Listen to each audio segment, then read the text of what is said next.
The doctor slipped me a secret note that read, "Don't go home, run." That night, I discovered my own family was planning to have me committed to a nursing home to steal everything I had, but what they didn't know was that I had a secret that would change their lives forever. My name is Martha Caldwell, and I'm 70 years old. For 45 years, I thought I had raised a loving son. Benjamin came into my life when he was just 2 years old, an abandoned boy my husband and I adopted with all the love in the world. I gave him everything, an education, affection, and years of sacrifice. When my husband passed away 10 years ago, Benjamin became my only family, along with his wife Eleanor and my granddaughter Olivia. But that Tuesday, during what should have been a routine doctor's appointment, my world fell apart. Dr. Elliot Sterling, my trusted physician of many years, examined me as he always did, but something about his behavior seemed off. His hands trembled slightly as he checked my blood pressure, and he avoided direct eye contact. "Everything looks good, Mrs. Caldwell," he said, his voice strained. "Your labs are perfect. Your heart is strong. You have many good years ahead of you." As I got up to leave, I felt him approach from behind. Suddenly, while I was grabbing my purse, Dr. Sterling discreetly slipped a folded piece of paper into the bottom of it. He did it so quickly that I almost didn't notice. "Take good care, Mrs. Caldwell," he said with a forced smile. "And remember, family isn't always what it seems." His words sent a chill down my spine. What did he mean by that? Why had he given me that note so secretly? I left the office with my heart pounding, but I decided not to read the note until I got home. During the cab ride, 1,000 thoughts crossed my mind. Dr. Sterling had never acted so strangely. He was a serious, professional man who had known my family since Benjamin was a teenager. Why would he be giving me secret messages now? When I arrived at the house, Benjamin was in the living room with Eleanor and Olivia. The three of them were talking in hushed tones, but they abruptly fell silent when they saw me. Eleanor had several papers in her hands that she quickly hid behind her back. "How was your doctor's appointment, Mom?" Benjamin asked, his smile not reaching his eyes. "Everything's fine, son. The doctor said I'm in perfect health," I replied, trying to sound normal. Eleanor exchanged a look with Benjamin that didn't go unnoticed. Why did they seem so disappointed? Were they hoping the doctor would tell me I was sick? "That's great, Grandma," Olivia said, but her voice sounded strangely cold. "It means you have plenty of time left to enjoy yourself." That night at dinner, I noticed my family was acting very strange. Benjamin barely spoke to me, Eleanor answered in monosyllables, and Olivia avoided my gaze. There was a tension in the air that you could cut with a knife. "Is something wrong?" I finally asked. "No, Mom, everything's fine," Benjamin replied quickly. "We're just tired." After dinner, I went to my room with a heavy heart. Something was definitely going on, and the doctor's note was starting to make sense. With trembling hands, I took the paper from my purse and unfolded it. What I read took my breath away. "Mrs. Caldwell, your family was here yesterday. Eleanor asked me about your mental state, and if I could certify that you need special care, they want to put you in a nursing home. They also asked about your inheritance and assets. Don't go home. Run, Dr. Sterling." My hands began to shake uncontrollably. My own family. The son I raised with so much love, the daughter-in-law I treated like my own child, my granddaughter who was always my adoration. Suddenly, it all made sense. The strange looks, the whispers, the hidden papers. They weren't disappointed because I was in good health. They were furious because the doctor hadn't cooperated with their plans. I couldn't sleep that night. Every noise in the house startled me. I lay awake, listening, trying to understand how I had reached this point. How was it possible that the family for whom I had sacrificed everything was now conspiring against me? At 2 a.m, I heard voices in the kitchen. I got up stealthily and crept toward my bedroom door. I could clearly hear Benjamin, Eleanor, and Olivia talking in low voices, but loud enough for me to understand every word. "The damn doctor wouldn't cooperate," Eleanor said with irritation. "I explained to him that the old lady is losing her mind, that she sometimes doesn't recognize anyone, that she leaves the gas on, but he insisted she's perfectly fine." "Relax, my love," Benjamin replied. "We'll find another doctor, one who's willing to sign the papers we need." "But what do we do with her in the meantime?" Olivia asked. I already booked my spot at the college in the U.S. I need that money now, not in 5 years when she finally dies of old age." "Olivia, don't talk like that," Benjamin scolded, though without much conviction. "You have a point, though. We need to act fast. The house is worth almost $500,000, and with her pension and savings, we could live comfortably until she dies," Eleanor finished coldly. "Look, I didn't join this family to take care of a senile old woman. I married you because I thought you'd inherit soon, but it's been 10 years and she's still here spending our money." "Our money?" I repeated silently, feeling rage start to grow in my chest. All my money, earned with my and my late husband's sweat, they saw as their own. "Tomorrow I'm going to talk to the lawyer," Benjamin continued. "I'm going to ask if we can have her declared incompetent without a doctor. There has to be a way." "And if that doesn't work," Eleanor added, "we can always make her life impossible until she decides to go to a nursing home herself. Take away her TV, don't cook for her, treat her like what she is, a burden." "Mom, don't be so cruel," Olivia said. But then she added, "Though the truth is, I'm already tired of pretending to love her. She's always there, butting into our conversations, asking why we're out so late. It's insufferable." My legs began to tremble. I leaned against the wall, feeling my world crumbling around me. These were the people for whom I had worked 18 hours a day when Benjamin was little, for whom I had given up my dreams, my friendships, my own life. "Remember my 15th birthday?" Olivia continued. "She bought me that horrible red dress and forced me to wear it. All my friends laughed at me. From that day on, I swore I'd get her back someday." "And what bothers me the most," Eleanor added, "is that she's always bragging about what a good mother she was, about all she sacrificed for Benjamin, as if she were a saint. But the truth is, she adopted him because she couldn't have her own kids. She used him to fill her emptiness." "Enough already," Benjamin said, but his voice sounded tired, not indignant. "Look, in a week, I'm going to talk to her. I'll tell her we found a very nice nursing home, that it would be better for her to be with people her own age, and if she refuses, we'll use Plan B." "What's Plan B?" Olivia asked. "We make her really lose her mind," Benjamin replied coldly. "We switch her medications. We hide her things. We tell her she did things she didn't do. In a month, any doctor will certify that she's mentally ill." The horror of his words hit me like a punch. Not only did they want to rob me, they wanted to destroy my mind, my dignity, my sanity. They wanted to turn me into what they claimed I already was. "It's perfect," Eleanor said, excited. "And once she's committed, we'll have access to all her accounts. We can sell the house, collect her pension, and dispose of everything without anyone bothering us." "Exactly," Benjamin confirmed. "And the best part is that no one will suspect a thing. To the outside world, we're the perfect family, lovingly taking care of a sick grandmother." They laughed. The three of them laughed, as if they had told the best joke in the world. They laughed at me, at my naivety, at my unconditional love for them. In that moment, something inside me broke. It wasn't my heart. That had already been shattered since I read the doctor's note. What broke was my blind faith in goodness, my belief that love is always reciprocated, my conviction that family is sacred.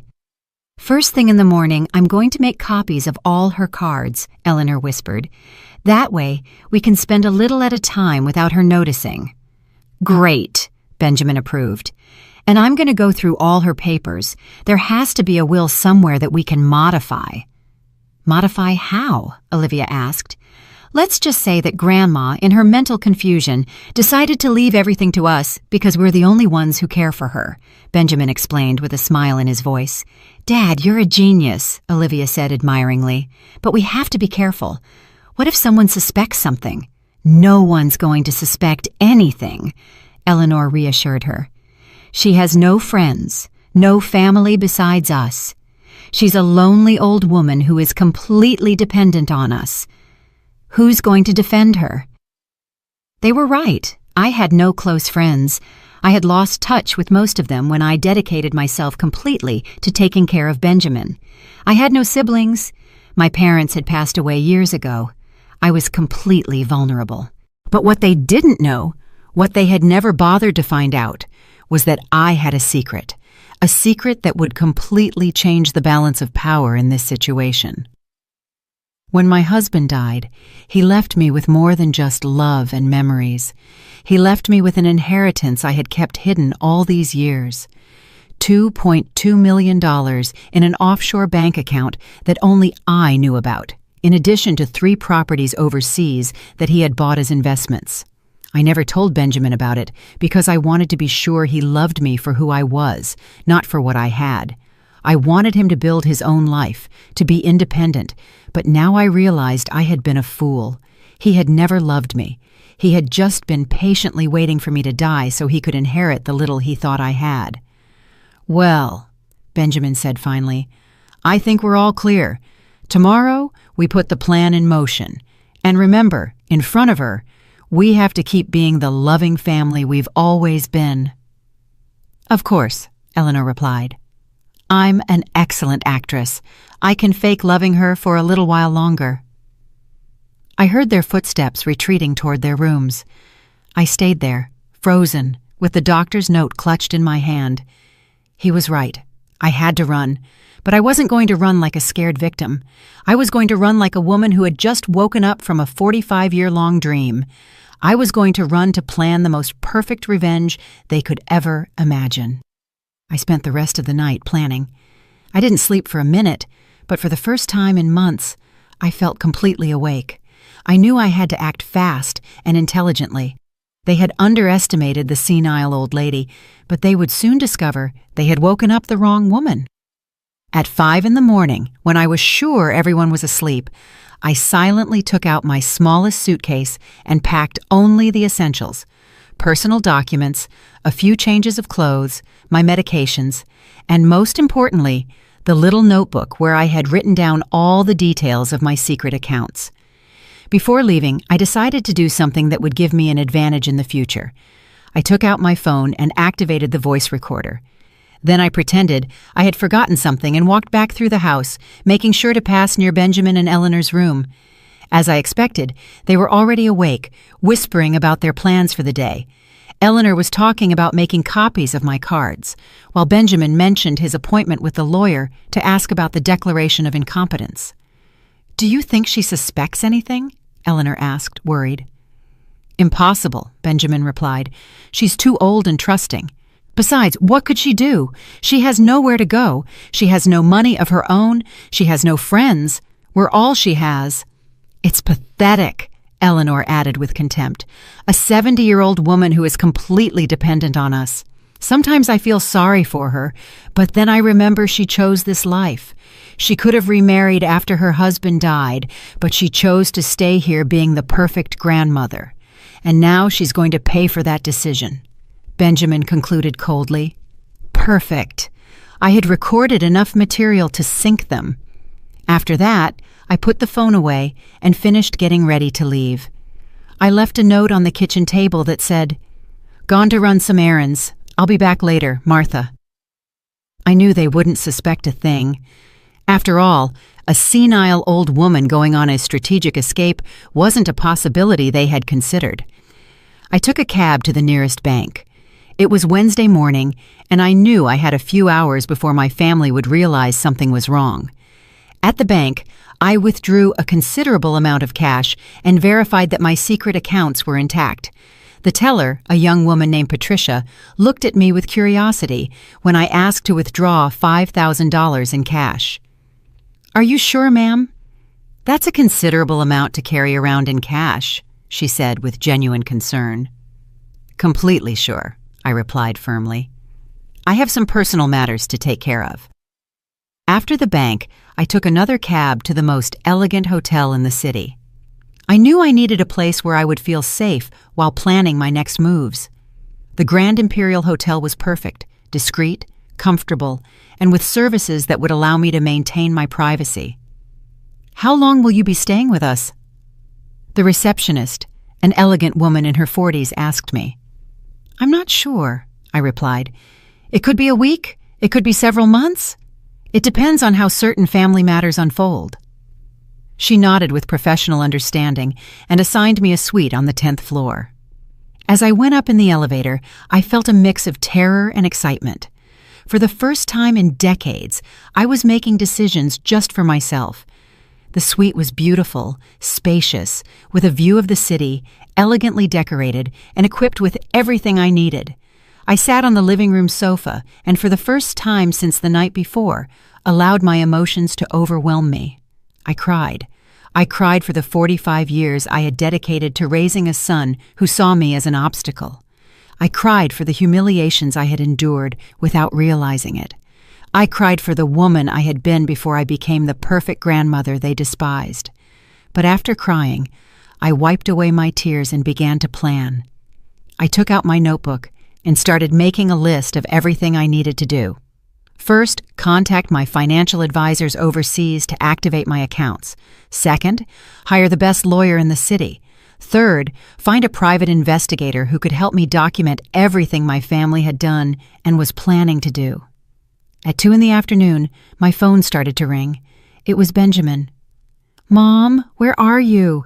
It's 2 p.m. and you haven't come back." His voice sounded worried, but I could detect the irritation beneath the concern. "I'm fine, son," I replied calmly. "I decided to take a day for myself. It's been a long time since I did that."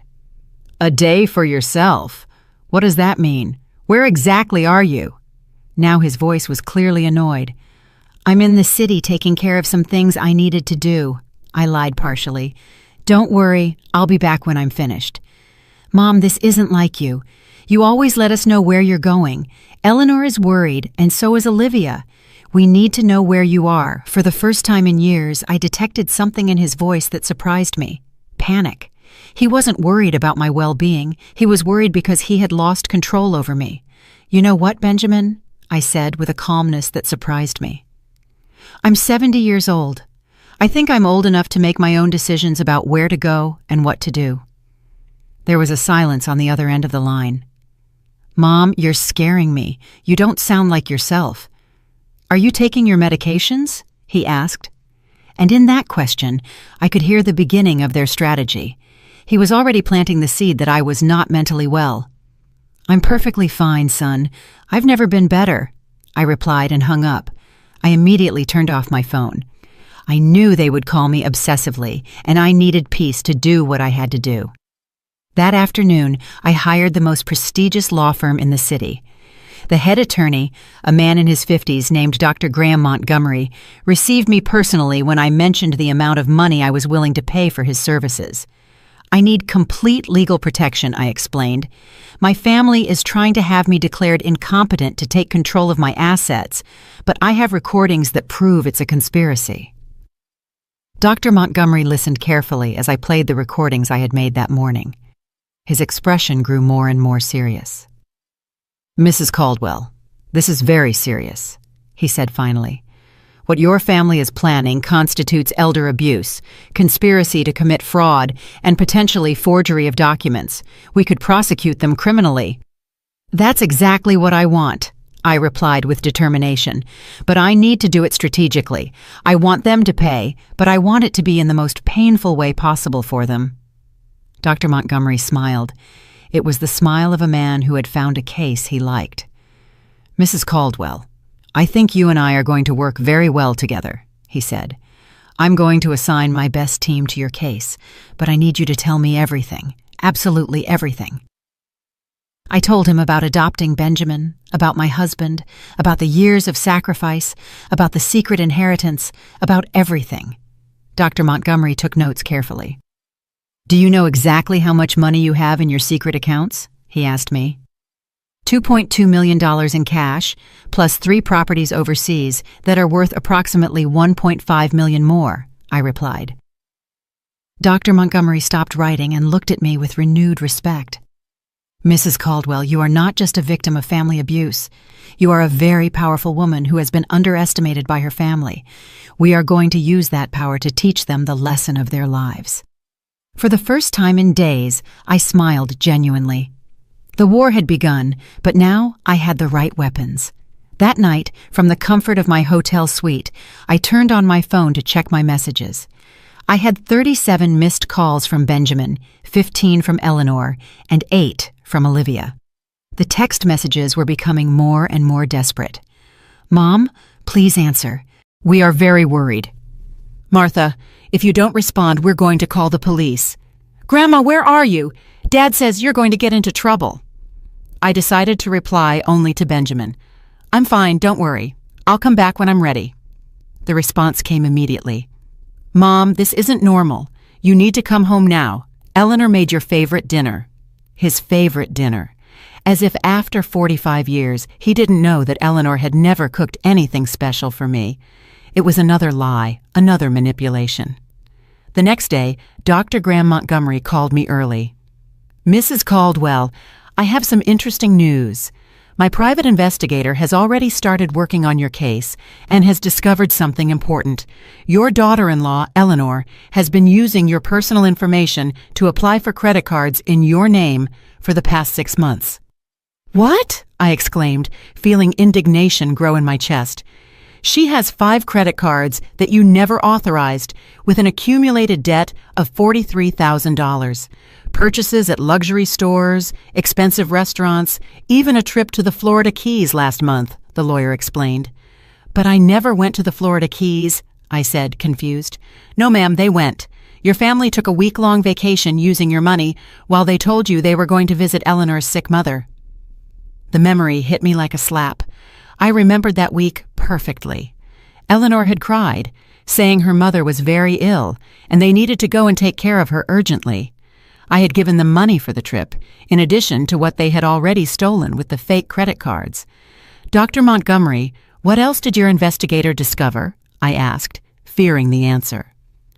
"Your son Benjamin lost his job 8 months ago, but he never told you. He has been living off your savings and pension. We also discovered that he has already contacted 3 different doctors, trying to find one who is willing to certify that you suffer from senile dementia." Each revelation was a deeper stab. Not only had they planned to rob me, but they had already been robbing me for months. Not only did they want to declare me insane, they had already started the process. "And my granddaughter, Olivia?" I asked, my voice breaking. "She also has her secrets, Mrs. Caldwell. She's 3 months pregnant, but she's lying to her parents about who the father is. Apparently the real father is a married man of 50 who promised to leave his wife, but now doesn't want to know anything about the baby." "Oh my God," I whispered. My granddaughter. The girl I had helped raise was involved in a scandal that could destroy her future. "There's more," Dr. Montgomery continued. "Eleanor has been having an affair with your neighbor Dave for the past 2 years. My investigator has photographs and videos that prove it." "Dave? Carol's husband?" I asked, remembering the sweet woman who lived next door. "That's right. Apparently, Eleanor and Dave meet at a motel on Tuesday and Thursday afternoons, while Benjamin believes she is at her yoga class." The irony was brutal. While they were planning to destroy my life by accusing me of being crazy, each of them was living a lie that made them far worse than I could ever have imagined. "Dr. Montgomery, I want you to document all of this," I told him with renewed determination. "Every lie, every theft, every betrayal. I want that when the time comes to confront them, they have evidence of everything." "Of course, Mrs. Caldwell, but I have a suggestion. Instead of confronting them immediately, what do you think of letting them dig their own grave a little deeper?" That afternoon, I decided to do something I hadn't done in years: buy new clothes. I went to the most elegant stores in the city and bought 3 beautiful dresses: an elegant black one, a vibrant red one, and an emerald green one that made me feel powerful. I also bought new shoes, a genuine leather handbag, and even got my hair done at the city's most exclusive salon. The stylist, a young woman named Sophia, worked on my hair for 3 hours. "Ma'am, you have beautiful hair," she told me as she worked. "Why have you neglected it so much?" "Because, for a long time, I thought it wasn't worth taking care of myself," I replied honestly. "I thought my only function was to be the invisible grandmother who takes care of everyone else." "Well, those days are over," Sophia declared firmly. "When I'm done with you, you're going to look like the queen you've always been." And she was right. When I looked at myself in the mirror, I didn't recognize the woman looking back at me. My hair had a modern, elegant cut with highlights that brought light to my face. I looked powerful. That night, having dinner in the hotel restaurant, I decided to call Benjamin. "Mom, finally! Where the heck have you been?" His voice sounded furious, not worried. "Taking care of myself, son," I replied calmly. "You know, I hadn't taken time for myself in years. It's been very revealing." "Mom, this has to stop. You can't just disappear like this. We're your family. We have a right to know where you are." "A right," I repeated, letting the word hang in the air. "Since when does my family have a right over me?" "Since you started acting erratically," he replied. And there he was again, trying to plant the seed that I was mentally unstable. Erratic? Does it seem erratic to you that a 70-year-old woman decides to take a few days for herself? Yes, when that woman has never done anything like that before. "Mom, I think you need to talk to a specialist. You're acting very strangely." "A specialist?" I asked, feigning confusion. "What kind of specialist, Benjamin?" A psychologist, Mom. Someone who can help you with these behavioral changes." Perfect. He was admitting his intentions on a call that I was recording. "You know what, son? You're right. I do need specialized help," I told him, and I could hear his sigh of relief on the other end of the line. "I'm glad you understand, Mom." "Yes, I understand perfectly. I need a specialist in family fraud, a specialist in elder abuse, and a specialist in psychological manipulation, because that's exactly what you all have been doing to me." The silence on the other end of the line was deafening. "Mom, what are you talking about?" "I'm talking about the fact that I know everything, Benjamin. I know about the fake credit cards Eleanor took out in my name. I know about your plan to have me declared incompetent. I know about the doctors you've contacted. I know everything." "Mom, that's ridiculous. I don't know what you're talking about. I think you really need medical help." "You know what else I know, Benjamin. I know you lost your job 8 months ago, and that you've been living off my money while lying to my face. I know about the trip to the Florida Keys that you paid for with my stolen money. I know many other things that are going to surprise you a lot when you see them in court."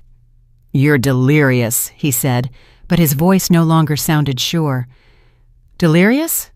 Last night I heard you planning how to make me really go crazy by switching my medications. Is that a delusion too?" This time the silence was even longer. "Mom, come home. We can talk about this as a family." "No, Benjamin, we are no longer family. A family doesn't betray you the way you betrayed me. A family doesn't plan the mental destruction of one of its members to steal their money." "Mom, please.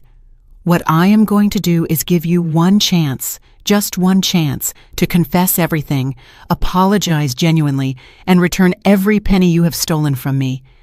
If you do that, maybe, just maybe, I can find a way to forgive you." "We have nothing to confess," he replied, but his voice was trembling. "Then I'll see you in court, son. Have a good night."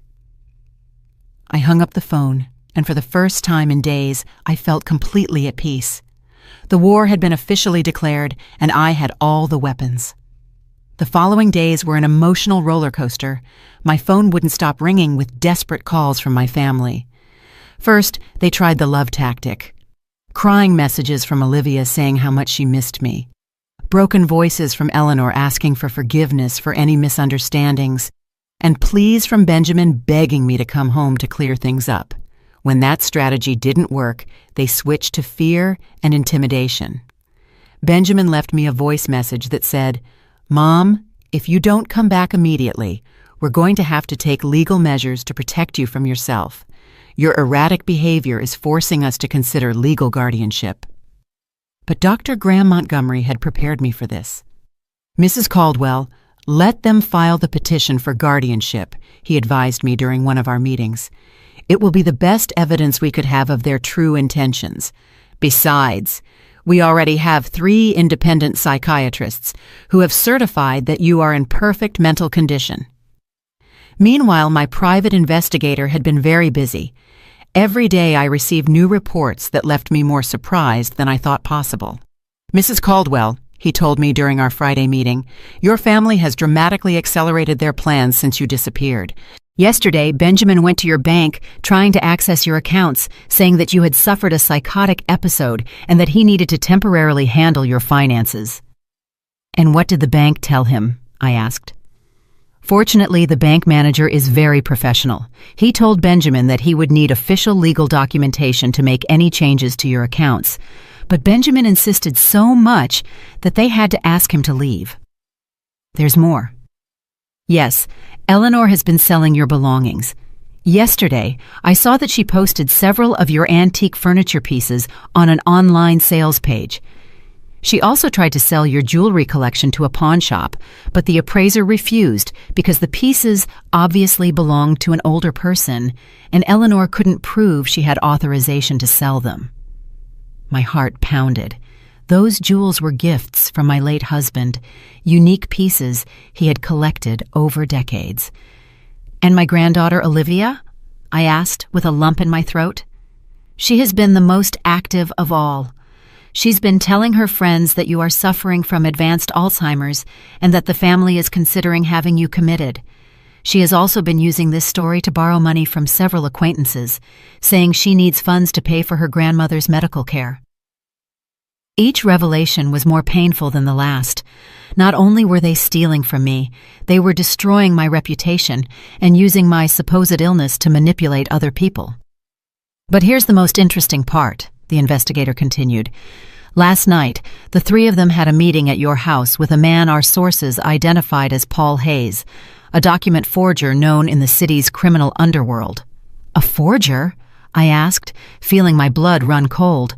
Apparently, they are planning to create fake medical documents that certify your mental incompetence. Paul Hayes specializes in creating fictitious medical histories and forging doctors' signatures. This was much worse than I had imagined. Not only did they want to steal from me, they were willing to commit multiple serious crimes to do so.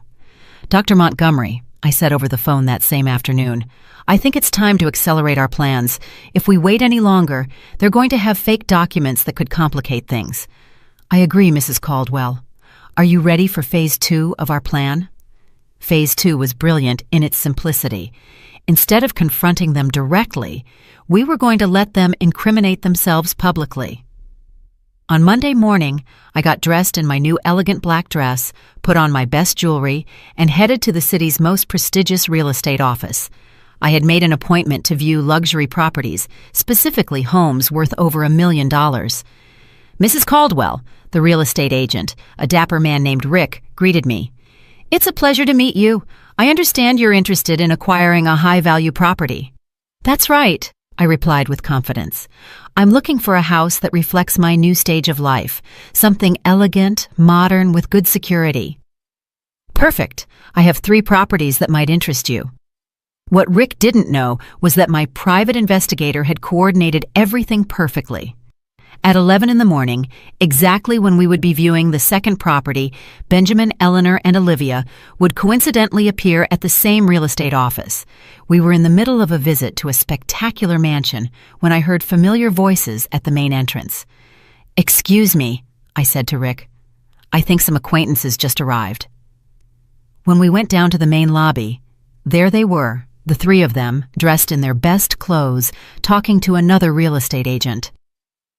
We're interested in selling a property, I heard Benjamin say. It's my mother's house, but she's ill, and we have legal power of attorney to handle her affairs. Power of attorney? The agent asked. Could you show me the documentation?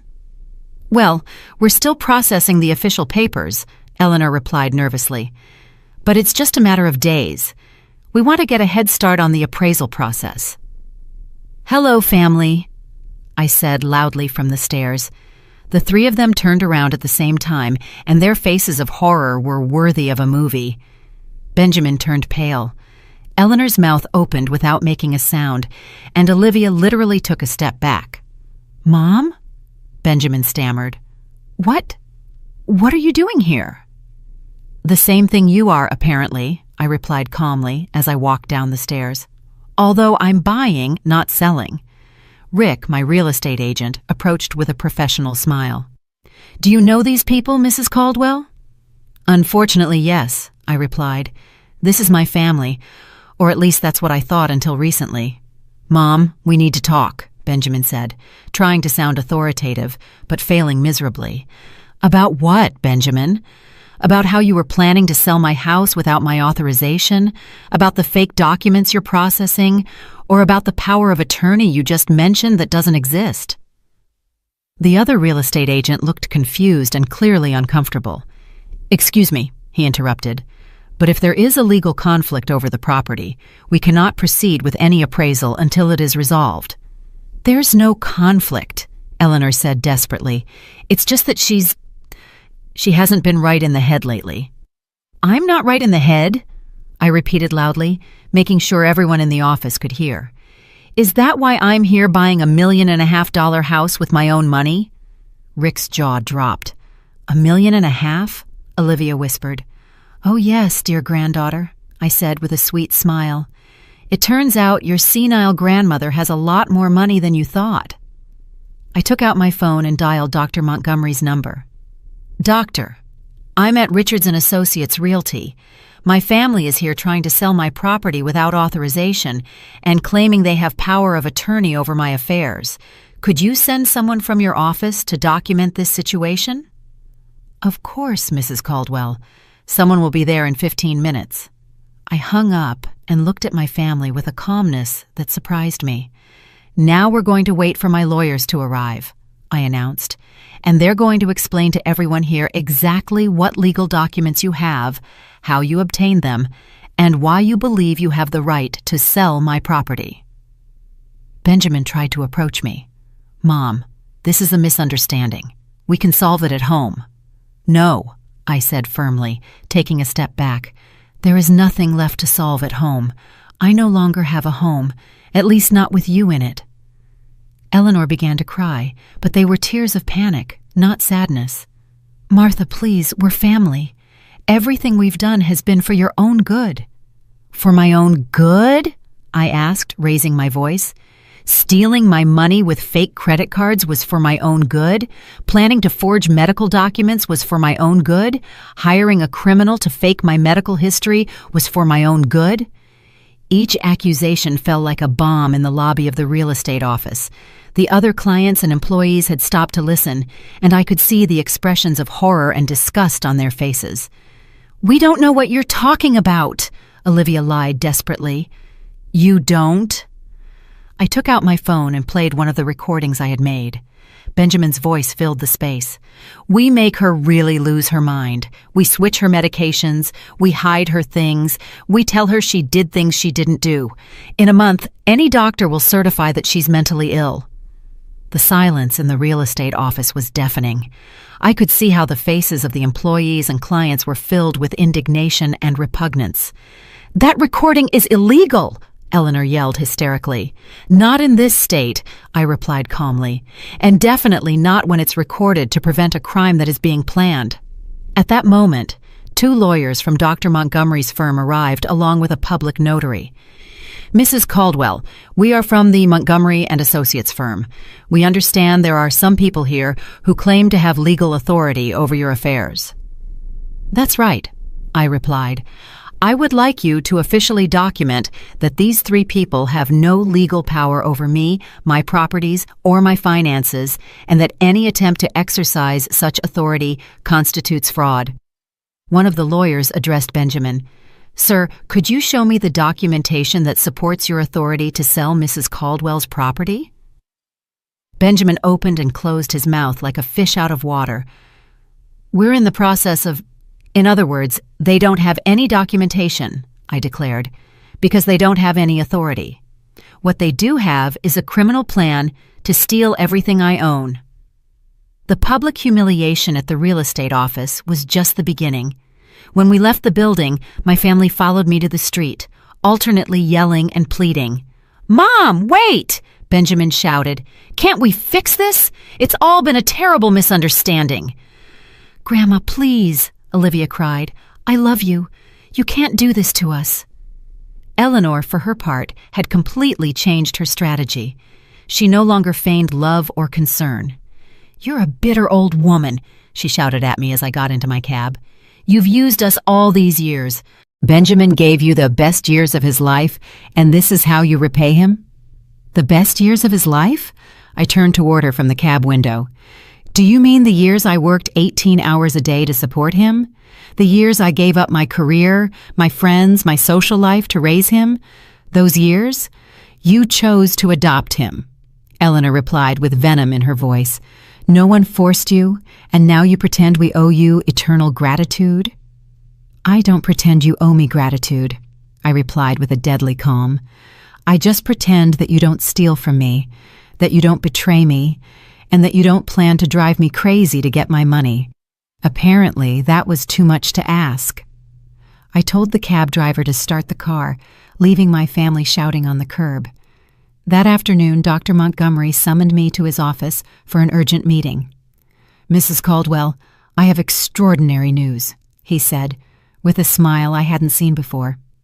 Your family made a critical mistake after the incident at the real estate office. What kind of mistake? In their desperation, Benjamin went directly to the document forger, Paul Hayes, and paid him $50,000 in advance to speed up the creation of your fake medical documents. $50,000? Where did they get so much money?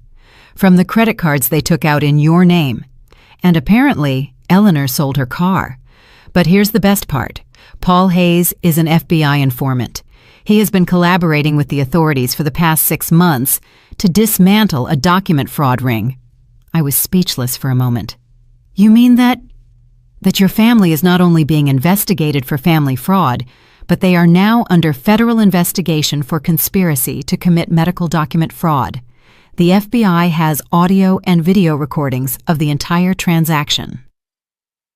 That night, from my hotel suite, I decided to do something I had been putting off, confront each member of my family individually, but not face to face.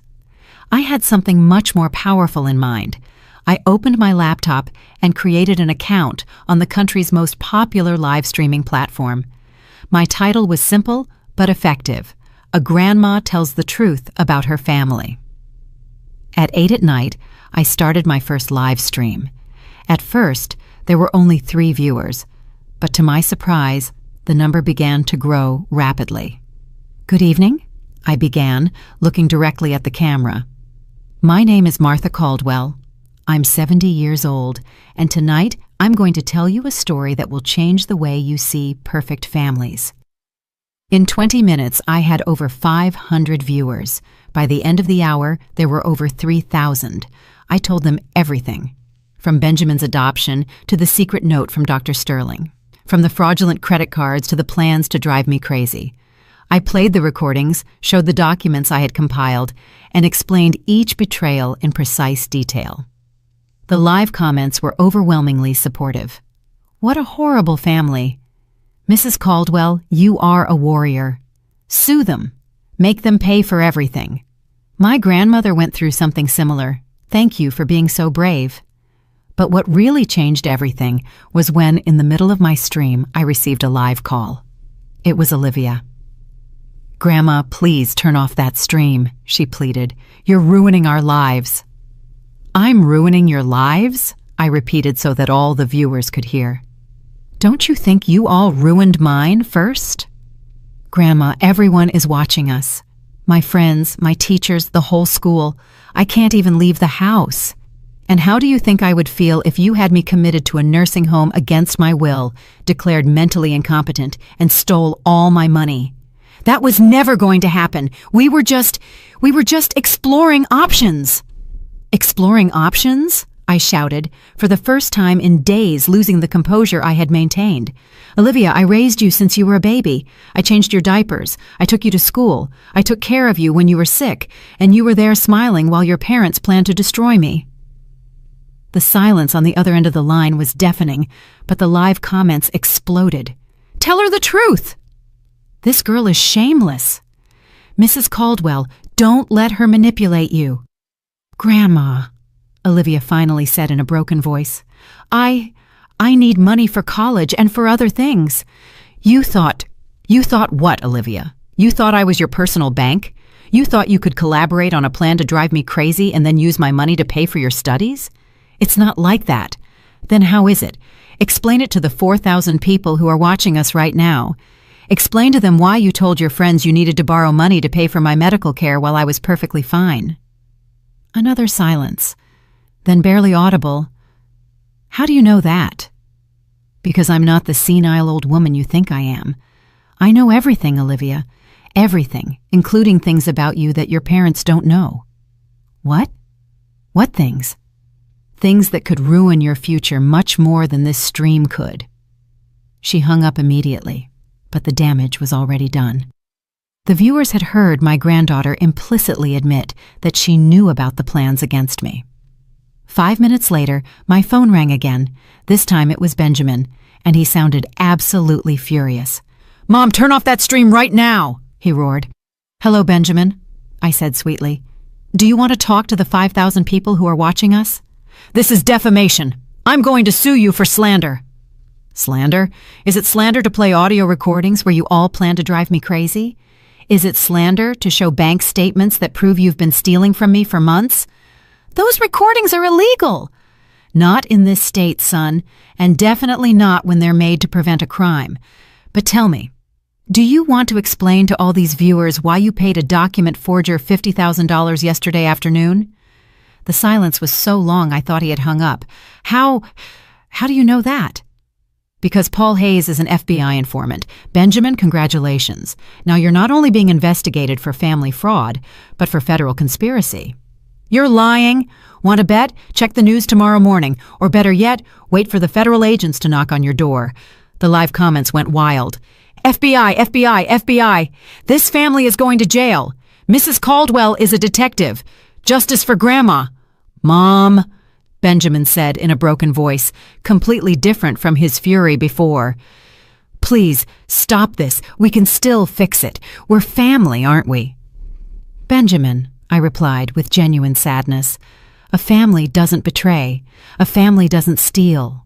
A family doesn't plan the mental destruction of one of its members. What you are is not a family. It's a criminal organization that shares a last name. We gave you 45 years of our lives. You didn't give me 45 years. I gave you 45 years of my life. I gave up everything for you, and you were just waiting for me to die to inherit what you thought I had. We need that money, Mom. We have debts, problems. And that's why you decided to drive me crazy? That's why you decided to steal from me? That's why you decided to destroy the last years of my life? It wasn't personal." Those 3 words hung in the air like a death sentence. It wasn't personal. 45 years of love, sacrifice, and dedication. And to him, it wasn't personal. "You're right, Benjamin," I said finally. "It wasn't personal for you all, and from now on, it won't be personal for me either. I'll see you in court." I hung up and looked at the camera. "And that, dear viewers, was my family," I said with a sad smile. "Tomorrow, I'll continue with this story. Good night." I ended the stream with over 7,000 viewers and hundreds of messages of support. For the first time in weeks, I went to sleep feeling that I was not alone in this battle. The next morning, I woke up with my phone exploding with notifications. My live stream had gone viral. I had thousands of messages of support, hundreds of interview requests from media outlets, and surprisingly, dozens of messages from other older people who had gone through similar situations. "Mrs. Caldwell," one message said, "my son did the exact same thing. Thank you for being brave and telling your story. You've inspired me to take action." Another said, "I'm a lawyer specializing in elder abuse. Your case is textbook. If you need additional help, I'm at your disposal at no cost." But the message that impacted me the most was from a woman named Carol Sterling. "Mrs. Caldwell, I'm a social worker. Just yesterday, I prevented a family from having their 75-year-old father committed after seeing your stream. Your courage is saving other grandparents." Dr. Montgomery called me at 9 in the morning. "Mrs. Caldwell, I have news that will change everything," he said with a smile I hadn't seen before. "The FBI arrested Paul Hayes last night, and in his interrogation, he confessed everything about the transaction with your family. Everything. Not only did he admit that Benjamin paid him to forge medical documents, but he also revealed that your family asked him to create a fake will in your name, leaving everything to them and declaring that you were mentally incompetent when you signed it. I felt as if I had been punched in the stomach. A fake will. Apparently, the plan was much more elaborate than we thought. They were going to use the fake medical documents to have you committed. Then they would present the forged will and finally wait for you to die in the nursing home to legally inherit everything. My God, I whispered. How long had they been planning this? According to Paul Hayes, Eleanor first contacted him 4 months ago. This was not a desperate, last-minute decision. It was a calculated and premeditated conspiracy. That afternoon, while I was processing this new information in my hotel suite, I received an unexpected call. It was Olivia, and for the first time in weeks, her voice sounded genuinely broken. "Grandma, can we please talk? Just you and me." "What for, Olivia? For you to lie to me again? For you to try to manipulate me emotionally?" "No, Grandma, to tell you the truth, the whole truth. I can't take this anymore." Something in her voice made me hesitate. I decided to take a risk. "Okay, but it will be in a public place with witnesses, and I'm going to record the entire conversation. Whatever you want, just please." We met at the cafe in the hotel lobby. Olivia arrived with eyes swollen from crying, dressed carelessly, very different from the vain girl I knew. "Grandma," she began before I could say anything, "you have to know that I never wanted things to go this far." "How far, Olivia? How far did you think was acceptable?" "At first, Mom and Dad just talked about convincing you to move to a luxury nursing home. They said it would be better for you, that you would have the company of people your own age." "And what did you think?" I thought maybe they were right. The house is very big for you alone, and sometimes you seemed lonely." She stopped and looked me in the eyes. "But that was before I knew about the money." "What money? They didn't know about my secret accounts." "No, but they knew about your pension, about the savings you had in the local bank, about the value of the house. Mom had been investigating for months, going through your papers when you weren't home. She would call your bank pretending to be you. She even went to see your old boss to ask about your retirement pension." Each revelation was a deeper stab. And when they decided it wasn't enough to just convince me, Olivia began to cry. "When Mom found out that you could live another 20 years, she said she couldn't wait that long, that she needed the money now." What did she need the money for so urgently? To pay Dad's debts. He lost a lot of money on sports betting over the past 2 years. He owes over $100,000 to some very dangerous people. Another shocking revelation. Benjamin had not only lost his job, he was a compulsive gambler with dangerous debts. "And what part did you play in all of this?" I needed money for college and for other things." She unconsciously touched her belly. "Other things like what, Olivia?" "I'm pregnant, Grandma," she confessed finally. "The father he's a married man who doesn't want to know anything about the baby. I need money to decide what to do." My heart broke for my granddaughter, but I also felt a deep rage. "And that's why you decided to participate in a plan to drive me crazy?" "I didn't know they wanted to drive you crazy," she shouted, attracting glances from other cafe customers. "I just thought they wanted a doctor to say you needed special care." "What's the difference, Olivia?" I don't know. I guess there isn't a difference." She cried in silence for a few minutes. "Grandma, when you left the house, everything fell apart. Dad and Mom do nothing but fight. Mom says it's all Dad's fault for gambling. Dad says it's all Mom's fault for being too ambitious. And I'm in the middle, pregnant and terrified. And now what do you want from me? I want you to forgive me. And I want you to know that if you testify against Mom and Dad, I'm going to tell the truth. Everything I know, everything I saw, everything I heard." I remained silent, processing this unexpected offer. "Why would you change sides now, Olivia?" "Because last night Dad told me that if everything goes wrong, They're going to say that I was the one who had the idea to steal your jewels. They're going to say that I manipulated them into doing it because I needed money for drugs. Drugs? I don't do drugs, Grandma. But Dad says it's more credible to blame the rebellious teenager than to admit that they planned everything. The final betrayal. Not only had they betrayed me, but now they were willing to betray their own daughter to save themselves. Do you have proof of what you're telling me? Olivia took out her phone. I have recordings of all their fights since you left.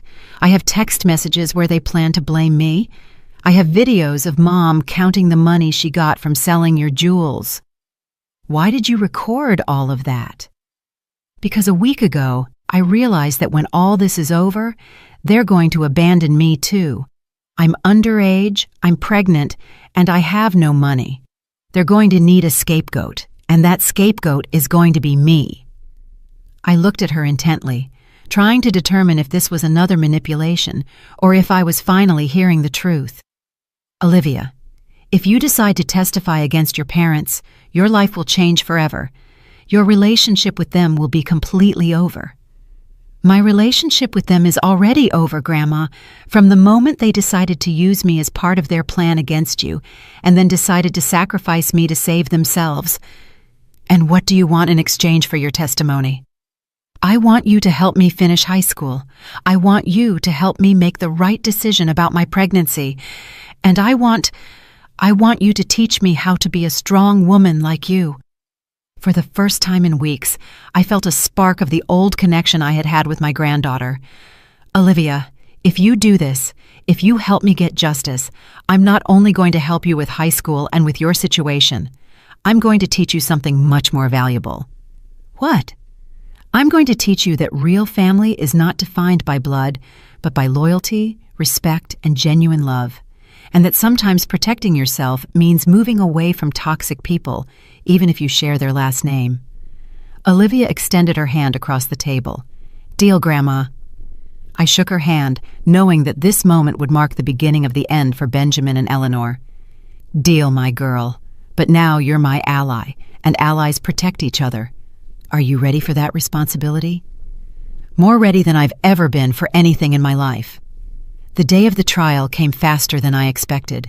In 3 weeks, Dr. Montgomery had built a case so solid that even my family's expensive lawyer recommended that they plead guilty to negotiate a lesser sentence. But Benjamin and Eleanor refused. They wanted to take the case to trial, convinced they could manipulate the jury with the image of the loving family caring for the confused grandmother. The day the trial began, I arrived at the courthouse dressed in my most elegant black suit, accompanied by Olivia, who had decided to move in with me at the hotel for the duration of the legal process. Are you nervous, Grandma? She asked me as we went up the courthouse stairs. No, my girl, I replied calmly. I'm at peace. The truth always finds its way out. The courtroom was packed. My story had become national news after several outlets covered my live streams. There were journalists, cameras, and dozens of older people who had come to show their support. When I saw Benjamin and Eleanor at the defense table, I barely recognized them. Benjamin had lost weight and had deep, dark circles under his eyes. Eleanor looked gaunt and nervous. The stress of knowing they were facing years in prison had taken its toll. The prosecutor presented the case masterfully. He showed the audio recordings where they planned to drive me crazy.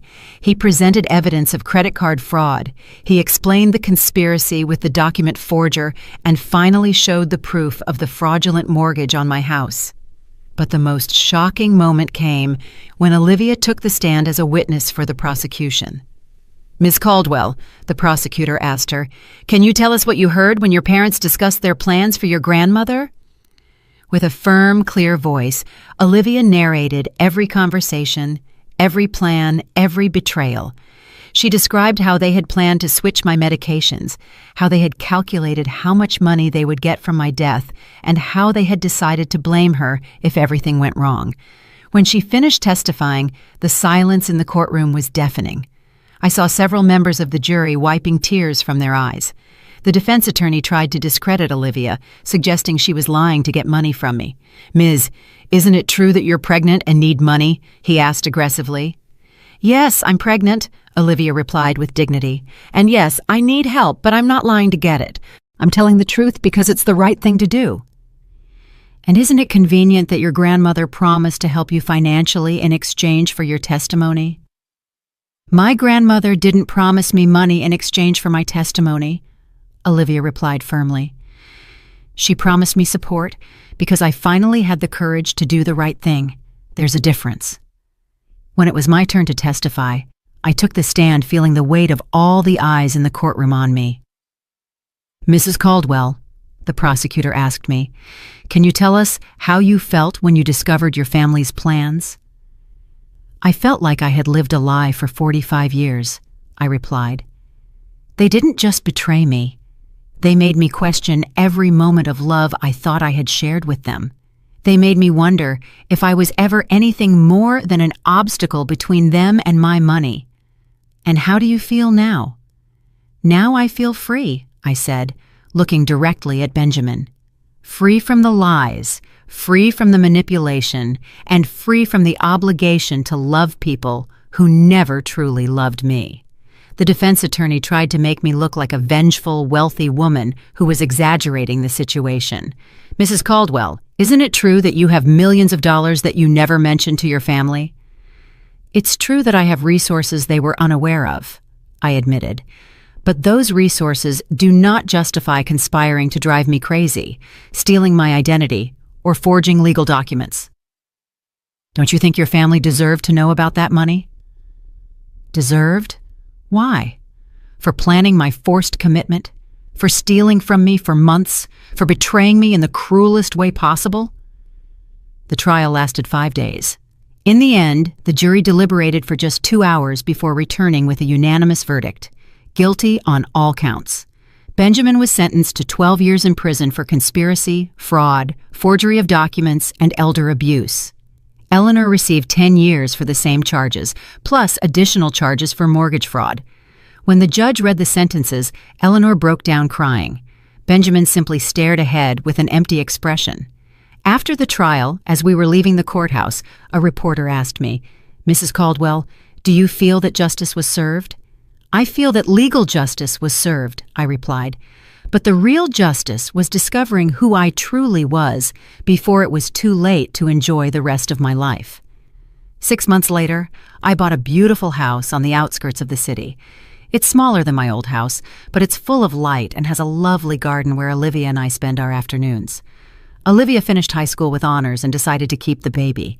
She is now studying law, inspired by everything we went through together. She says she wants to specialize in elder protection. "Grandma," she told me a few weeks ago, as we worked in the garden, "do you ever regret adopting Dad?"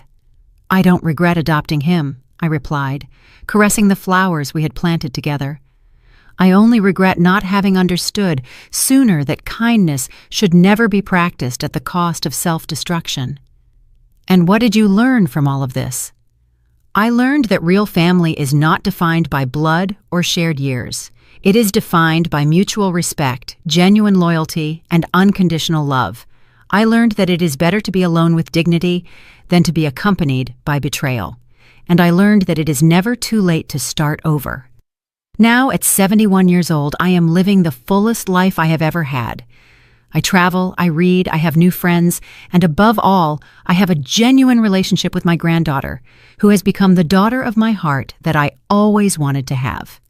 Benjamin and Eleanor have tried to contact me from prison several times, but their letters go directly to the trash, unopened. Some doors, once closed, should never be opened again. Every night before I go to sleep, I am thankful for 3 things: for Dr. Sterling, who had the courage to warn me, for my own strength that I didn't know I had, and for discovering that endings can also be beginnings if you have the courage to write your own story. Kindness is still important in my life, but now I practice it with wisdom. I help other older people who are facing similar situations. I support Olivia in her studies, and I have created a foundation to prevent elder abuse. But more important than all that, I finally learned to love myself as much as I loved everyone else my whole life. And that, my dears, is the most valuable lesson of all.